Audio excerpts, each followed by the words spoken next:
કાચી કેરીની સિઝન હોય અને મારા ઘરમાં એકવાર આ અથાણું ના બને એવું તો બને જ નહીં.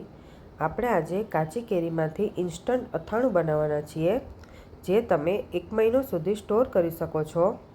અને આ ઇન્સ્ટન્ટ અથાણા આજે આપણે 2 અલગ અલગ રીતે બનાવવાના છીએ. તો ચાલો કેવી રીતે બનાવવા એ જોઈ લઈએ. તેના માટે કાચી કેરી લઈ લેવાની છે. અત્યારે મેં 2 કાચી કેરી લીધી છે. કાચી કેરીને પહેલાં સારી રીતે ધોઈ લેવાની છે.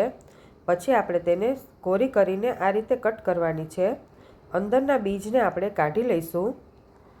કેરીની આપણે છાલ પણ નથી ઉતારવાની. તેમાં જે બીજ આવે એ આપણે કાઢી લેવાનું છે. પછી આપણે તેને એકદમ ઝીણા પીસમાં કટ કરવાનું છે. તેના મોટા પીસ નહીં કરવાના, નહીંતર ખાવાની ન મજા આવે. થોડા ઝીણા પીસ હોય તો ખાવાની મજા આવે.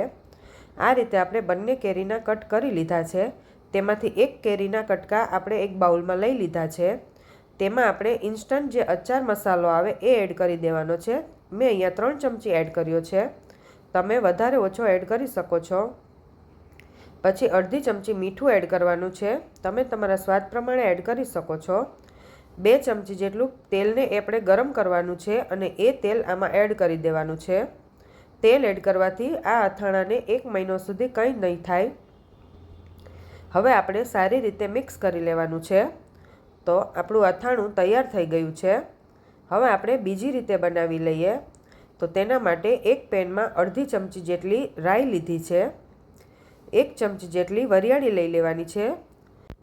અડધી ચમચી મેથી લઈ લેવાની છે. તેને આપણે થોડું એવું જ ગરમ કરવાનું છે, વધારે શેકવાનું નથી. તેનો કલર બદલાઈ જાય એવું નથી શેકવાનું, બસ સેજ નવશેકું જ ગરમ કરવાનું છે, જેથી તેમાંથી ભેજનો ભાગ જતો રહે. પછી આપણે તેને અધકચરું પીસી લેવાનું છે. આ રીતનું પીસાઈ ગયું છે. એકદમ વધારે પાવડર નથી કરવાનો. હવે આપણે જે ભૂકો કર્યો છે એ એક બાઉલમાં એડ કરી દઈએ. પછી તેમાં મીઠું સ્વાદ પ્રમાણે મેં 1 ચમચી એડ કર્યું છે. અડધી ચમચી જેટલી હળદર પાવડર, 1 ચમચી જેટલું લાલ મરચું, થોડી એવી હિંગ એડ કરી દઈએ. 2 ચમચી જેટલું તેલને આપણે ગરમ કરી લઈએ.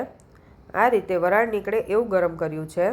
હવે એ તેલ આપણે જે મસાલા બનાવ્યા હતા એમાં એડ કરી દેવાનું છે. સારી રીતે મિક્સ કરી દઈએ. પછી બીજી જે કેરી કટ કરીને રાખી હતી એ એડ કરી દેવાની છે અને તેને આપણે 5 મિનિટ સુધી સારી રીતે મિક્સ કરવાનું છે, જેથી મસાલા એકદમ સરસ ચડી જાય. હવે આપણે તેને 1 કલાક માટે ઢાંકીને મૂકી દેવાનું છે.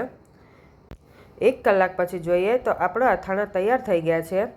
તેને તમે દાળ ભાત સાથે, પરાઠા સાથે, રોટલી સાથે ખાઈ શકો છો. ખરેખર ખાવામાં ખૂબ જ સરસ લાગે છે. તો તમે પણ ઘરે જરૂરથી ટ્રાય કરજો અને સબસ્ક્રાઈબ કરવાનું ન ભૂલતા.